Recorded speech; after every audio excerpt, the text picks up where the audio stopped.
Everyone I am you Sandeep ma'am from देसमार smart school Moga. ਅੱਜ ਮੈਂ ਤੁਹਾਨੂੰ ਅਕਾਊਂਟੈਂਸੀ ਦੇ ਵਿੱਚ ਕੈਸ਼ ਬੁੱਕ ਦਾ ਸੈਕਿੰਡ ਪਾਰਟ ਕਰਵਾਉਣ ਜਾ ਰਹੀ ਹਾਂ।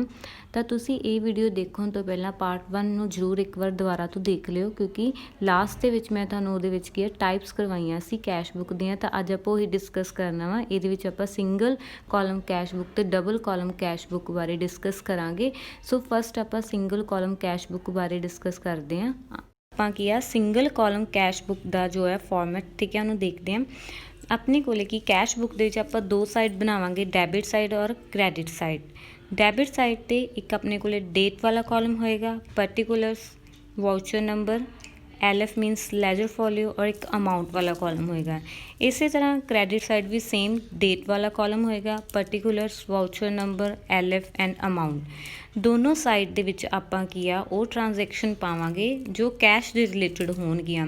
ਜੋ ਆਪਣੇ ਬਿਜ਼ਨਸ ਦੇ ਵਿੱਚ ਕੈਸ਼ ਆ ਰਿਹਾ ਰਿਸਿਟਸ, ਉਹਨੂੰ ਆਪਾਂ ਡੈਬਿਟ ਸਾਈਡ ਟ੍ਰਾਂਸਫਰ ਕਰਾਂਗੇ, ਔਰ ਜੋ ਕੈਸ਼ ਮੀਨਸ ਪੇਮੈਂਟ ਹੋ ਰਹੀ ਹੈ ਆਪਣੀ, ਉਹਨੂੰ ਆਪਾਂ ਕ੍ਰੈਡਿਟ ਸਾਈਡ 'ਤੇ ਟ੍ਰਾਂਸਫਰ ਕਰ ਦੇਵਾਂਗੇ।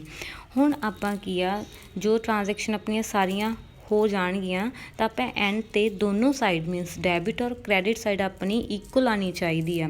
ਤਾਂ ਆਪਾਂ ਕੀ ਆ ਜਿਹੜੀ ਸਾਈਡ ਆਪਣੇ ਕੋਲ ਜ਼ਿਆਦਾ ਹੋਏਗੀ, ਮੰਨ ਲਓ ਜੇਕਰ ਡੈਬਿਟ ਸਾਈਡ ਆਪਣੀ ਜ਼ਿਆਦਾ ਆ ਰਹੀ ਆ ਤਾਂ ਆਪਾਂ ਉਹਦੇ ਵਿੱਚੋਂ ਕੀ ਆ ਕ੍ਰੈਡਿਟ ਸਾਈਡ ਨੂੰ ਕੀ ਆ ਲੈਸ ਕਰਕੇ ਕੀ ਆ ਬਾਕੀ ਦੀ ਅਮਾਊਂਟ ਜਿਹੜੀ ਆ ਬੈਲੈਂਸਿੰਗ ਫਿਗਰ, ਠੀਕ ਹੈ, ਉਹਨੂੰ ਬਾਏ ਬੈਲੈਂਸ ਕੈਰੀਡ ਔਨ ਕਰਕੇ ਲਿਖ ਦੇਵਾਂਗੇ। ਫਿਰ ਉਹ ਨੈਕਸਟ ਮੰਥ ਵਿੱਚ ਕੀ ਆ balance by balance carried on ਕਰਕੇ ਮੀਨਸ ਆਪਣੀ ਜੋ ਬੈਲੈਂਸਿੰਗ ਫਿਗਰ ਹੈਗੀ ਆ, ਠੀਕ ਹੈ, ਉਹਨੂੰ ਆਪਾਂ ਨੈਕਸਟ ਮੰਥ ਦੇ ਵਿੱਚ ਉਹ ਕੀ ਓਪਨਿੰਗ ਬੈਲੈਂਸ ਬਣ ਜਾਏਗਾ ਟੂ ਬੈਲੈਂਸ ਬਰੋਟ ਡਾਊਨ ਕਰ ਦੇਵਾਂਗੇ। Let us start the first example. Enter the following transactions in simple cash book 2018 March 1। Balance of cash in hand means ਇਹ ਓਪਨਿੰਗ ਬੈਲੈਂਸ ਹੈਗਾ ਵਾ ਜੋ ਕਿ ਆਪਾਂ ਕੈਸ਼ ਬੁੱਕ ਦੇ ਵਿੱਚ ਟੂ ਬੈਲੈਂਸ ਬਰੋਟ ਡਾਊਨ ਕਰਕੇ ਅਮਾਊਂਟ ਪਾਉਣੀ ਆ 19,300 ਦੀ। ਫਿਰ ਮਾਰਚ 5 ਨੂੰ ਕੀ ਹੈ ਕੈਸ਼ ਸੇਲ, ਇਹ ਵੀ ਕੀ ਕੈਸ਼ ਦੇ ਰਿਲੇਟਡ ਟ੍ਰਾਂਜੈਕਸ਼ਨ ਹੈਗੀ ਆ। ਤਾਂ ਇਹਦੀ ਐਂਟਰੀ ਕੀ ਹੁੰਦੀ ਆ ਆਪਣੀ ਕੈਸ਼ ਸੇਲ ਦੀ, cash account debit to sale account. ਤਾਂ ਆਪਾਂ ਇਹ ਵੀ ਕੀ ਆ ਕੈਸ਼ ਬੁੱਕ ਦੇ ਵਿੱਚ ਕੀ ਟ੍ਰਾਂਜੈਕਸ਼ਨ ਨੂੰ ਟ੍ਰਾਂਸਫਰ ਕਰਾਂਗੇ। ਫਿਰ ਮਾਰਚ 10 ਨੂੰ ਪਰਚੇਜ਼ ਕੀਤੀ ਗਈ machinery, purchase machinery for cash, machinery account debit to cash. ਤਾਂ ਇਹ ਵੀ ਆਪਾਂ ਕੈਸ਼ ਬੁੱਕ ਦੇ ਵਿੱਚ ਕੀ ਹੈ ਟ੍ਰਾਂਸਫਰ ਕਰਾਂਗੇ। ਮਾਰਚ 13 ਨੂੰ ਰੈਂਟ ਰਿਸੀਟ ਫਰੋਮ ਟੈਨੈਂਟ ਮੀਨਸ ਕਿਰਾਏਦਾਰ ਤੋਂ ਕੀ ਰੈਂਟ ਰਿਸੀਵ ਕੀਤਾ ਗਿਆ ਵਾ, ਤਾਂ ਉਸਦੀ ਐਂਟਰੀ ਕੀ ਹੁੰਦੀ ਕੈਸ਼ ਟੂ ਰੈਂਟ। ਇਹ ਵੀ ਕੀ ਕੈਸ਼ ਬੁੱਕ ਦੇ ਵਿੱਚ ਆਪਾਂ ਇਹਨੂੰ ਟ੍ਰਾਂਸਫਰ ਕਰਾਂਗੇ। ਮਾਰਚ 19 ਨੂੰ goods purchased for cash from debit, ਤਾਂ ਇਹਦੇ ਵਿੱਚ ਐਂਟਰੀ ਕੀ ਹੋਏਗੀ purchase account debit to cash. ਔਰ ਮਾਰਚ 21 ਨੂੰ ਸੈਲਰੀਜ਼ ਪੇਡ ਕੀਤੀਆਂ ਗਈਆਂ ਵਾ ਟੂ ਸਟਾਫ ਨੂੰ, ਤਾਂ ਇਸ ਦੀ ਐਂਟਰੀ ਹੋਏਗੀ salaries to cash. Next March 22 cash receive from Jaipal Reddy, cash receive ਕੀਤਾ ਗਿਆ ਵਾ ਫਰੋਮ ਜੈਪਲ ਰੇਡੀ ਤੋਂ, ਤਾਂ ਆਪਾਂ cash account debit to Jaipal Reddy entry ਪਾਵਾਂਗੇ। ਫਿਰ ਉਹ ਵੀ ਕੀ ਹੈ ਕੈਸ਼ ਬੁੱਕ ਦੇ ਵਿੱਚ ਹੋਏਗੀ, ਕਿਉਂਕਿ ਜੋ ਐਂਟਰੀਜ਼ ਜੋ ਆਪਣੀਆਂ ਟ੍ਰਾਂਜੈਕਸ਼ਨਸ ਕੀ ਆ ਕੈਸ਼ ਦੇ ਰਿਲੇਟਡ ਆਪਾਂ ਕੈਸ਼ ਬੁੱਕ ਦੇ ਵਿੱਚ ਕੀ ਆ ਉਹ ਟ੍ਰਾਂਜੈਕਸ਼ਨ ਸਾਰੀਆਂ ਕੀ ਆ ਟ੍ਰਾਂਸਫਰ ਕਰਾਂਗੇ। ਮਾਰਚ 25 ਨੂੰ ਡਿਪੋਜ਼ਿਟਡ ਇਨਟੂ ਬੈਂਕ, ਆਪਾਂ ਕੀ ਆ ਅਮਾਊਂਟ ਜਿਹੜੀ ਕੈਸ਼ ਜਿਹੜਾ ਵਾ ਬੈਂਕ ਦੇ ਵਿੱਚ ਡਿਪੋਜ਼ਿਟ ਕੀਤਾ ਵਾ, ਤਾਂ ਬੈਂਕ ਟੂ ਕੈਸ਼। ਮਾਰਚ 30 ਨੂੰ ਪੇਡ ਫॉर ਸਨਡਰੀ ਐਕਸਪੈਂਸਿਸ, ਤਾਂ ਇਸ ਦੀ ਐਂਟਰੀ ਕੀ ਹੋਏਗੀ ਸਨਡਰੀ ਐਕਸਪੈਂਸਿਸ ਟੂ ਕੈਸ਼। ਇਹ ਕੀ ਆਪਾਂ ਸਾਰੀਆਂ ਟ੍ਰਾਂਜੈਕਸ਼ਨ ਜਿਹੜੀਆਂ ਵਾ ਕੈਸ਼ ਬੁੱਕ ਦੇ ਵਿੱਚ ਕੀ ਹੈ ਟ੍ਰਾਂਸਫਰ ਕਰਨੀਆਂ। ਹੁਣ ਆਪਾਂ ਨੈਕਸਟ ਕੀ ਆ ਕੈਸ਼ ਬੁੱਕ ਬਣਾਉਣੀ ਸਿੱਖਦੇ ਹਾਂ ਕਿ ਕਿੱਦਾਂ ਕੈਸ਼ ਬੁੱਕ ਆਪਾਂ ਬਣਾਉਣੀ ਆ।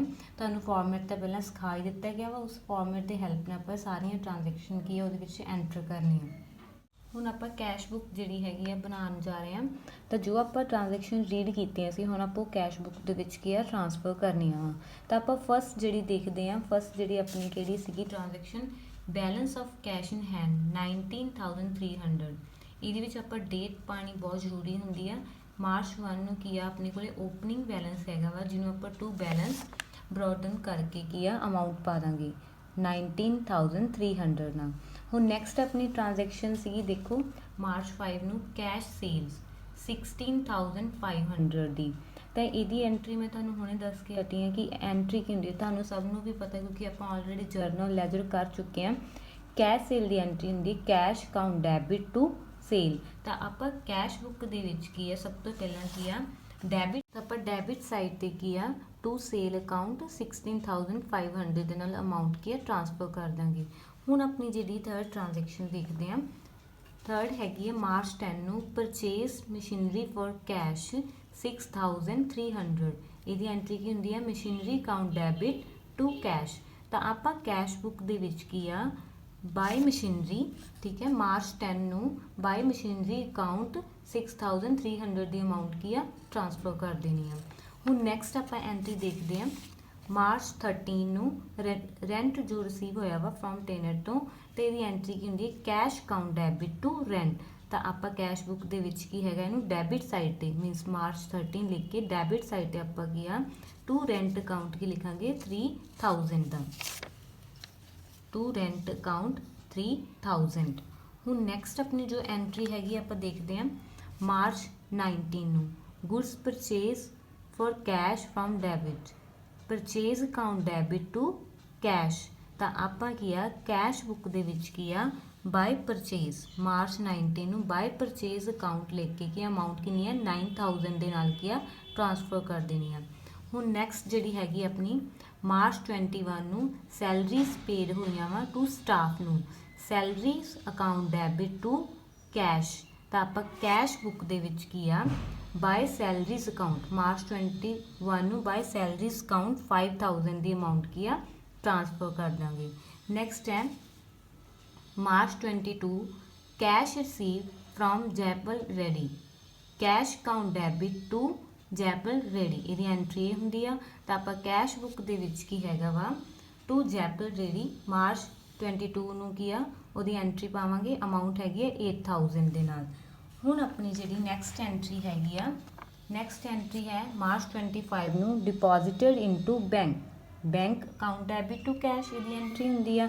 ਤਾਂ ਆਪਾਂ ਕੈਸ਼ ਬੁੱਕ ਦੇ ਵਿੱਚ ਕੀ ਆ ਮਾਰਚ 25 ਦੀ ਜਿਹੜੀ ਹੈਗੀ ਆ ਬਾਏ ਬੈਂਕ ਅਮਾਊਂਟ ਕਿੰਨੀ ਹੈਗੀ ਹੈ 12000 ਨਾਲ ਕੀ ਆ ਟ੍ਰਾਂਸਫਰ ਕਰ ਦਾਂਗੇ। ਹੁਣ ਜਿਹੜੀ ਆਪਣੀ ਮੰਥ ਦੇ ਲਾਸਟ ਤੇ ਕੀ ਹੈਗਾ ਵਾ ਮਾਰਚ 30 ਨੂੰ ਪੇਡ ਫॉर ਸਨਡਰੀ ਐਕਸਪੈਂਸਿਸ ਇਹਦੀ ਐਂਟਰੀ ਕੀ ਹੁੰਦੀ ਆ sundry expense account debit to cash. ਤਾਂ ਆਪਾਂ ਕੀ ਆ ਕੈਸ਼ ਬੁੱਕ ਦੇ ਵਿੱਚ ਕੀ ਹੈਗਾ ਵਾ ਬਾਏ ਸਨਡਰੀ ਐਕਸਪੈਂਸਿਸ ਅਕਾਊਂਟ 1500 ਦੇ ਨਾਲ ਕੀ ਟ੍ਰਾਂਸਫਰ ਕਰ ਦੇਣਾ। ਹੁਣ ਆਪਣੇ ਕੋਲ ਕੀ ਆ ਦੋਨੋਂ ਸਾਈਡ ਤੇ ਡੈਬਿਟ ਸਾਈਡ ਤੇ ਵੀ ਅਮਾਊਂਟ ਹੈਗੀ ਆ ਔਰ ਕ੍ਰੈਡਿਟ ਸਾਈਡ ਤੇ ਵੀ ਅਮਾਊਂਟ ਹੈਗੀ ਆ ਕਾਲਮ ਜਿਹੜਾ ਅਮਾਊਂਟ ਵਾਲਾ। ਤਾਂ ਆਪਾਂ ਡੈਬਿਟ ਸਾਈਡ ਦਾ ਜਿਹੜਾ ਕਾਲਮ ਦਾ ਟੋਟਲ ਕਰਕੇ ਦੇਖਾਂਗੇ, ਠੀਕ ਹੈ। ਤਾਂ ਆਪਾਂ ਇਹ ਦੇਖਣਾ ਵਾ ਕਿ ਕਿਹੜੀ ਸਾਈਡ ਦਾ ਟੋਟਲ ਜਿਹੜਾ ਵਾ ਜ਼ਿਆਦਾ ਆ ਰਿਹਾ ਵਾ। ਜਿਹੜੀ ਸਾਈਡ ਦਾ ਟੋਟਲ ਜ਼ਿਆਦਾ ਆ ਰਿਹਾ ਵਾ ਤਾਂ ਆਪਾਂ ਜਿਹੜੀ ਘੱਟ ਸਾਈਡ ਹੋਗੀ ਮੀਨਸ ਮੰਨ ਲਓ ਹੁਣ ਇਹਦੇ ਵਿੱਚ ਡੈਬਿਟ ਸਾਈਡ ਦਾ ਟੋਟਲ ਜਿਹੜਾ ਵਾ ਉਹ ਹੈਗਾ 46800 ਆ ਰਿਹਾ ਵਾ। ਤਾਂ ਆਪਾਂ ਇਹਦੇ ਵਿੱਚੋਂ ਕੀ ਆ ਕ੍ਰੈਡਿਟ ਸਾਈਡ ਕੀ ਆ ਲੈਸ ਕਰ ਦਾਂਗੇ, ਠੀਕ ਹੈ। ਜਦੋਂ ਲੈਸ ਕੀਤਾ ਜੋ ਆਪਣੇ ਕੋਲੇ ਅਮਾਊਂਟ ਆਏਗੀ, ਠੀਕ ਹੈ, ਬਾਕੀ ਦੀ ਕਿਉਂਕਿ ਆਪਾਂ ਦੋਵੇਂ ਸਾਈਡ ਇਕੁਅਲ ਕਰਨੀ ਆ ਨਾ ਆਪਣੀ ਦੋਵੇਂ ਸਾਈਡ ਡੈਬਿਟ ਸਾਈਡ ਜਿਹੜੀ ਆ 46800 ਆ ਕ੍ਰੈਡਿਟ ਸਾਈਡ ਵੀ ਆਪਣੀ ਇੰਨੀ ਹੀ ਅਮਾਊਂਟ ਆਉਣੀ ਚਾਹੀਦੀ ਆ। ਤਾਂ ਆਪਾਂ ਡੈਬਿਟ ਸਾਈਡ ਵਿੱਚੋਂ ਕ੍ਰੈਡਿਟ ਸਾਈਡ ਲੈਸ ਕਰ ਦਾਂਗੇ। ਜੋ ਆਪਣੇ ਕੋਲੇ ਅਮਾਊਂਟ ਆਊਗੀ ਉਹਨੂੰ ਆਪਾਂ ਬੈਲੈਂਸਿੰਗ ਫਿਗਰ ਮੀਨਸ ਉਹ ਬੈਲੈਂਸ ਕੈਰੀ ਡਾਊਨ ਕਰਕੇ ਕੀ ਆ 13000 ਪਾ ਦਾਂਗੇ। ਫਿਰ ਦੋਨੋਂ ਸਾਈਡ ਕੀ ਆ ਇਕੁਅਲ ਹੋ ਜਾਣਗੀਆਂ। ਇਹ ਮਾਰਚ 31 ਸੀ। ਤਾਂ ਆਪਣਾ ਕੀ ਹੈ ਨੈਕਸਟ ਮੀਨਸ ਮਾਰਚ ਤੋਂ ਬਾਅਦ ਅਪ੍ਰੈਲ ਦੇ ਵਿੱਚ ਕੀ ਆ ਇਹ ਬਰੋਡ ਡਾਊਨ ਕੀਤੀ ਜਾਊਗੀ। ਅਪ੍ਰੈਲ 1 ਨੂੰ ਟੂ ਬੈਲੈਂਸ ਬਰੋਡ ਡਾਊਨ 13000 ਦੇ ਨਾਲ ਕੀ ਆ ਕਰ ਦੇਣਾ। ਇਹ ਕੀ ਆਪਣੀ ਸਿੰਗਲ ਕੈਸ਼ ਬੁੱਕ ਸੀ। ਹੁਣ ਨੈਕਸਟ ਆਪਾਂ ਕਰ ਰਹੇ ਹਾਂ double column cash book. Double column cash book ਦੇ ਵਿੱਚ ਕੀ ਹੈਗਾ ਵਾ ਆਪਾਂ 2 ਕਾਲਮ ਜਿਹੜੇ ਹੈਗੇ ਆ ਬਣਾਉਣੇ ਆ ਕੈਸ਼ ਬੁੱਕ ਦੇ ਵਿੱਚ। ਅੱਗੇ ਆਪਾਂ ਕਿਸੇ ਸਿੰਗਲ ਕਾਲਮ ਦੇ ਵਿੱਚ ਕੀ ਸੀਗਾ ਕਿ ਆਪਾਂ ਇੱਕ ਅਮਾਊਂਟ ਵਾਲਾ ਕਾਲਮ ਬਣਾਉਂਦੇ ਸੀ ਤਾਂ ਆਪਾਂ ਸਾਰੀ ਅਮਾਊਂਟ ਉਹਦੇ ਵਿੱਚ ਪਾਉਂਦੇ ਸੀਗੇ। ਬਟ ਡਬਲ ਕਾਲਮ ਦੇ ਵਿੱਚ ਕੀ ਹੁੰਦਾ ਵਾ ਆਪਾਂ 2 ਕਾਲਮ ਬਣਾਉਣੇ ਆ ਤੇ ਦੋਨੋਂ ਦੇ ਵਿੱਚ ਕੀ ਆਪਾਂ ਅਮਾਊਂਟ ਟ੍ਰਾਂਸਫਰ ਕਰਨੀ ਆ ਅਕੋਰਡਿੰਗ ਟੂ ट्रांजैक्शन जिदा की अपनी ट्रांजैक्शन होएगी। जिदा कि हुण जिहड़े 2 कॉलम हैगे आ वो हो गए कैश एंड डिस्काउंट भी हो सकता कॉलम, बैंक एंड डिस्काउंट भी हो सकता, कैश एंड बैंक भी हो सकता। आपां इहदे विच जिहड़े थर्ड हैगा वा ये करांगे कैश एंड बैंक, ठीक है। ਇਹਦੇ ਵਿੱਚ ਕੀ ਹੈਗਾ ਵਾ ਆਪਾਂ ਕੈਸ਼ ਬੁੱਕ ਦੇ ਵਿੱਚ ਕੀ ਹੈ ਇੱਕ ਤਾਂ ਆਪਾਂ ਕੈਸ਼ ਵਾਲਾ ਕਾਲਮ ਬਣਾਵਾਂਗੇ ਔਰ ਆਪਾਂ ਇੱਕ ਬੈਂਕ ਵਾਲਾ ਕਾਲਮ ਬਣਾਵਾਂਗੇ। ਤਾਂ ਆਪਣੇ ਲਈ ਹੋਰ ਵੀ ਈਜ਼ੀ ਹੋ ਜਾਊਗਾ ਜਦੋਂ ਆਪਾਂ ਟ੍ਰਾਂਜੈਕਸ਼ਨ ਨੂੰ ਰੀਡ ਕਰਾਂਗੇ। ਜਿਹੜੀਆਂ ਟ੍ਰਾਂਜੈਕਸ਼ਨ ਕੈਸ਼ ਦੇ ਨਾਲ ਰਿਲੇਟਡ ਹੈਗੀਆਂ ਆਪਾਂ ਕੈਸ਼ ਕਾਲਮ ਦੇ ਵਿੱਚ ਉਹ ਅਮਾਊਂਟ ਟ੍ਰਾਂਸਫਰ ਕਰ ਦਾਂਗੇ ਔਰ ਜਿਹੜੀਆਂ ਕਿ ਬੈਂਕ ਦੇ ਰਿਲੇਟਡ ਮੀਨਸ ਜਿੱਥੇ ਚੈੱਕ ਲਿਖਿਆ ਹੁੰਦਾ ਤੁਸੀਂ ਕਈ ਵਾਰ ਟ੍ਰਾਂਜੈਕਸ਼ਨ ਦੇ ਵਿੱਚ ਪੜ੍ਹਿਆ ਹੋਊਗਾ ਤਾਂ ਆਪਾਂ ਉਹ ਟ੍ਰਾਂਜੈਕਸ਼ਨ ਜਿਹੜੀਆਂ ਹੈਗੀਆਂ ਬੈਂਕ ਕਾਲਮ ਦੇ ਵਿੱਚ ਉਹ ਅਮਾਊਂਟ ਕੀ ਆ ਟ੍ਰਾਂਸਫਰ ਕਰਾਂਗੇ। ਹੁਣ ਕੁਛ ਟ੍ਰਾਂਜੈਕਸ਼ਨ ਇੱਦਾਂ ਦੀਆਂ ਹੁੰਦੀਆਂ ਵਾ ਕਿ ਜਿੰਨਾ ਟ੍ਰਾਂਜੈਕਸ਼ਨ ਦੀ ਜਿਹੜੀ ਅਮਾਊਂਟ ਹੋਏਗੀ ਆਪਾਂ ਉਹ ਕੈਸ਼ ਵਾਲੇ ਕਾਲਮ ਦੇ ਵਿੱਚ ਵੀ ਪਾਵਾਂਗੇ ਔਰ ਬੈਂਕ ਵਾਲੇ ਕਾਲਮ ਦੇ ਵਿੱਚ ਵੀ ਪਾਵਾਂਗੇ। ਇੱਦਾਂ ਦੀਆਂ ਟ੍ਰਾਂਜੈਕਸ਼ਨ ਨੂੰ ਕੀ ਕਹਿੰਦੇ ਨੇ, ਕੌਂਟਰਾ ਟ੍ਰਾਂਜੈਕਸ਼ਨਸ ਹੁੰਦੀਆਂ। ਇਹ ਕਿਹੜੀਆਂ ਟ੍ਰਾਂਜੈਕਸ਼ਨ ਹੈਗੀਆਂ ਵਾ, ਜਿੱਦਾਂ ਕੈਸ਼ ਡਿਪੋਜ਼ਿਟਡ ਇਨਟੂ ਬੈਂਕ, ਤਾਂ ਆਪਣੀ ਇਹਦੀ ਐਂਟਰੀ ਹੋਏਗੀ bank account debit to cash, ਤਾਂ ਡਬਲ ਕਾਲਮ ਦੇ ਵਿੱਚ ਆਪਾਂ ਇਹਨਾਂ ਨੂੰ ਦੋਨੋਂ ਸਾਈਡ ਕੀ ਆ ਟ੍ਰਾਂਸਫਰ ਕਰਨਾ। ਇਸੇ ਤਰ੍ਹਾਂ ਕੈਸ਼ ਵਿਦਡਰਾਨ ਫਰੋਮ ਬੈਂਕ, ਇਹਦੀ ਐਂਟਰੀ ਵੀ ਕਿ ਜਿਹੜੀ ਆਪਾਂ ਕੈਸ਼ ਬੁੱਕ ਦੇ ਵਿੱਚ ਪਾਉਣੀ ਹੈਗੀ ਆ ਆਪਣੀ ਦੋਨੋਂ ਸਾਈਡ ਕੀ ਆ ਪਏਗੀ, ਤਾਂ ਇਸ ਕਰਕੇ ਇਹਨਾਂ ਨੂੰ ਕੌਂਟਰਾ ਟ੍ਰਾਂਜੈਕਸ਼ਨ ਕਿਹਾ ਜਾਂਦਾ ਵਾ। ਹੁਣ ਆਪਾਂ ਕੀ ਆ ਐਗਜ਼ਾਮਪਲ ਦੀ ਹੈਲਪ ਨਾਲ ਇਹਨਾਂ ਚੀਜ਼ਾਂ ਨੂੰ ਸਮਝਦੇ ਹਾਂ ਤਾਂ ਜ਼ਿਆਦਾ ਜਲਦੀ ਤੁਹਾਨੂੰ ਸਮਝ ਆਏਗਾ। ਹੁਣ ਨੈਕਸਟ ਆਪਾਂ ਕੀ ਆ ਡਬਲ ਕਾਲਮ ਕੈਸ਼ ਬੁੱਕ ਬਣਾਉਣ ਲੱਗੇ ਹਾਂ। ਠੀਕ ਹੈ, ਆਪਣੇ ਕੋਲੇ ਕੁਝ ਟ੍ਰਾਂਜੈਕਸ਼ਨ ਹੈਗੀਆਂ ਵਾ, ਠੀਕ ਹੈ, ਜਿਨ੍ਹਾਂ ਦੀ ਹੈਲਪ ਨਾਲ ਕੀ ਆ ਆਪਾਂ ਕੀ ਡਬਲ ਕਾਲਮ ਕੈਸ਼ ਬੁੱਕ ਬਣਾਵਾਂਗੇ। ਠੀਕ ਹੈ, ਤਾਂ ਇਹਦੇ 'ਚ ਕੀ ਸਭ ਤੋਂ ਪਹਿਲਾਂ ਆਪਾਂ ਰੀਡ ਕਰਦੇ ਹਾਂ ਟ੍ਰਾਂਜੈਕਸ਼ਨ। ਸਭ ਤੋਂ ਪਹਿਲਾਂ ਜਦੋਂ ਆਪਾਂ ਕੋਈ ਵੀ ਆਪਣੇ ਕੋਲੇ ਸਟੇਟਮੈਂਟ ਹੋਵੇ ਉਹਨੂੰ ਚੰਗੀ ਤਰ੍ਹਾਂ ਕੀ ਰੀਡ ਕਰਨਾ ਚਾਹੀਦਾ ਵਾ। Record the following transactions in double column cash book. 2017 April 1 commenced business with cash 1,20,000 of which 40,000 were deposited into bank। ਹੁਣ ਇੱਥੇ ਕੀ ਆਪਣੀ ਕਾਊਂਟਰ ਐਂਟਰੀ ਵੀ ਨਾਲ ਹੋਏਗੀ ਕਿਉਂਕਿ ਕੀ ਆ ਉਹਨਾਂ ਵਿੱਚੋਂ ਕੀ 40,000 ਉਹਨਾਂ ਨੇ ਕੀ ਬੈਂਕ ਦੇ ਵਿੱਚ ਕੀ ਡਿਪੋਜ਼ਿਟ ਕਰਵਾ ਦਿੱਤਾ। ਤਾਂ ਆਪਣੀ ਸਭ ਤੋਂ ਪਹਿਲਾਂ ਜਿਹੜੀ ਐਂਟਰੀ ਕੀ ਹੋਏਗੀ, ਕਮੈਂਸ ਬਿਜ਼ਨਸ ਵਿਦ ਕੈਸ਼ 1,20,000, ਤਾਂ ਆਪਣੀ ਇਹ 'ਚ ਐਂਟਰੀ ਹੁੰਦੀ ਹੈ cash account debit to capital. ਤਾਂ ਆਪਾਂ ਕੈਸ਼ ਬੁੱਕ ਦੇ ਵਿੱਚ ਕੀ ਆ ਡੈਬਿਟ ਸਾਈਡ 'ਤੇ ਕੀ ਆ April 1 ਨੂੰ to capital account 1,20,000 cash column ਦੇ ਵਿੱਚ ਪਾਵਾਂਗੇ। ਠੀਕ ਹੈ, ਆਪਾਂ ਇੱਥੇ ਅਮਾਊਂਟ ਪਾਣੀ ਔਰ ਉਸੇ ਦਿਨ ਹੀ ਉਸੇ ਡੇਟ ਨੂੰ ਕੀ ਆ ਆਪਾਂ 40,000 ਜਿਹੜਾ ਵਾ ਬੈਂਕ ਵਿੱਚ ਡਿਪੋਜ਼ਿਟ ਕੀਤਾ, ਉਹਦੀ ਐਂਟਰੀ ਕੀ ਹੁੰਦੀ ਹੈ bank account debit to cash. ਤਾਂ ਆਪਾਂ ਕੈਸ਼ ਬੁੱਕ ਦੇ ਵਿੱਚ ਕੀ April 1 ਨੂੰ ਕੀ ਆ ਟੂ ਕੈਸ਼ ਪਾਵਾਂਗੇ। ਇੱਥੇ ਐਲਐਫ ਦੇ ਵਿੱਚ ਕੀ ਆਪਾਂ ਸੀ ਮੀਨਸ ਕਾਊਂਟਰ ਐਂਟਰੀ ਹੈ ਇਹ। ਠੀਕ ਹੈ, ਤਾਂ ਆਪਾਂ ਜਦੋਂ ਆਪਾਂ ਕੀ ਆ ਟੂ ਕੈਸ਼ ਪਾ ਦਿੱਤਾ ਤਾਂ ਜਿਹੜੀ ਆਪਾਂ ਅਮਾਊਂਟ ਹੈਗੀ 40,000 ਉਹ ਬੈਂਕ ਵਾਲੇ ਕਾਲਮ 'ਚ ਪਾਵਾਂਗੇ। ਇਸੇ ਤਰ੍ਹਾਂ ਇਹਦੀ ਮੈਂ ਤੁਹਾਨੂੰ ਦੱਸਿਆ ਸੀਗਾ ਕਿ ਆਪਾਂ ਡਬਲ ਐਂਟਰੀ ਕਰਨੀ ਹੁੰਦੀ ਹੈ, ਇੱਕ ਤਾਂ ਡੈਬਿਟ ਸਾਈਡ ਇਹਨੂੰ ਰਿਕਾਰਡ ਕਰਾਂਗੇ ਔਰ ਇੱਕ ਕੀ ਆਪਾਂ ਕ੍ਰੈਡਿਟ ਸਾਈਡ ਕੀ ਇਹਨੂੰ ਰਿਕਾਰਡ ਕਰਾਂਗੇ। ਮੀਨਸ April 1 ਨੂੰ ਬਾਏ ਬੈਂਕ ਕਰਕੇ ਕੀ ਆ ਆਪਾਂ 40,000 ਜਿਹੜਾ ਵਾ ਕੈਸ਼ ਕਾਲਮ ਦੇ ਵਿੱਚ ਪਾ ਦਾਂਗੇ। ਠੀਕ ਹੈ, ਹੁਣ ਨੈਕਸਟ ਆਪਣੀ ਟ੍ਰਾਂਜੈਕਸ਼ਨ ਜਿਹੜੀ ਹੈਗੀ ਆ ਉਹ ਹੈ April 7 ਨੂੰ ਆਪਾਂ ਕੀ ਹੈ ਗੁੱਡਸ ਪਰਚੇਜ਼ ਕੀਤੀਆਂ for cash 13,000 and by cheque 7,000।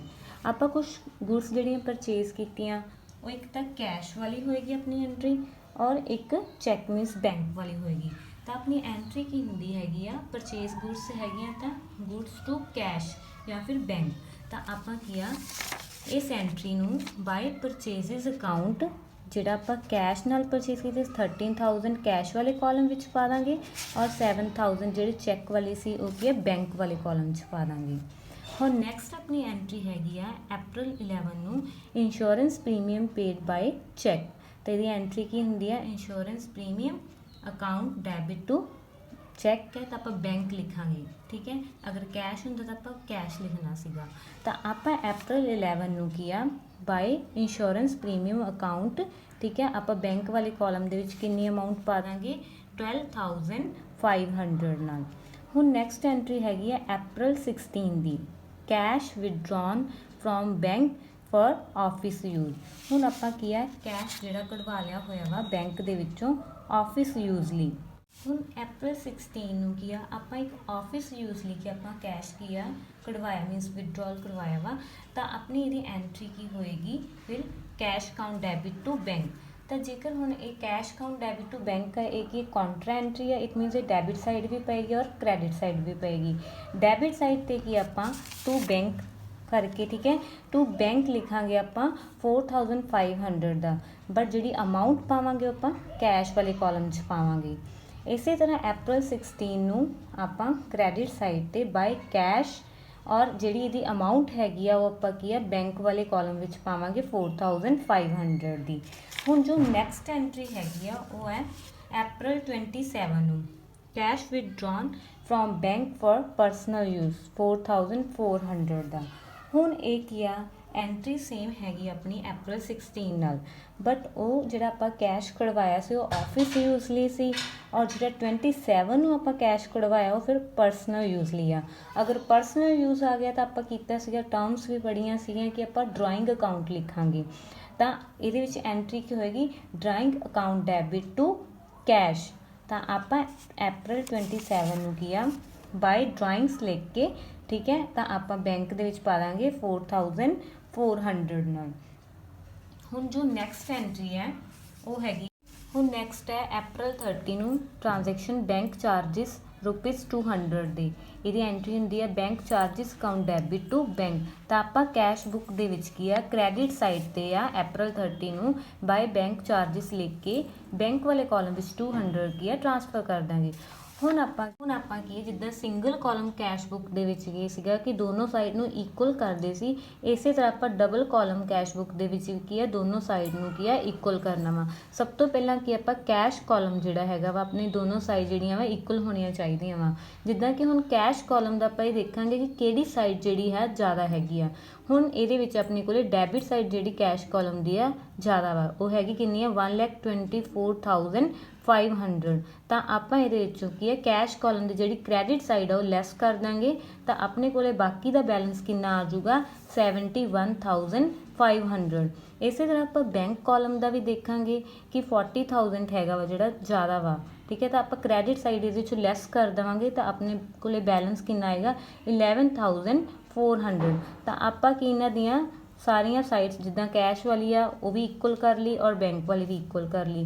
ਹੁਣ ਜੋ ਆਪਾਂ ਬੈਲੈਂਸ ਕੈਰੀ ਡਾਊਨ ਕੀਤਾ ਵਾ ਉਹਨੂੰ ਆਪਾਂ ਕੀ ਆ ਨੈਕਸਟ ਮੰਥ ਵਿੱਚ ਕੀ ਸ਼ਿਫਟ ਕਰ ਦਾਂਗੇ ਟੂ ਬੈਲੈਂਸ ਬਰੋਟ ਡਾਊਨ ਕਰਕੇ, ਠੀਕ ਹੈ।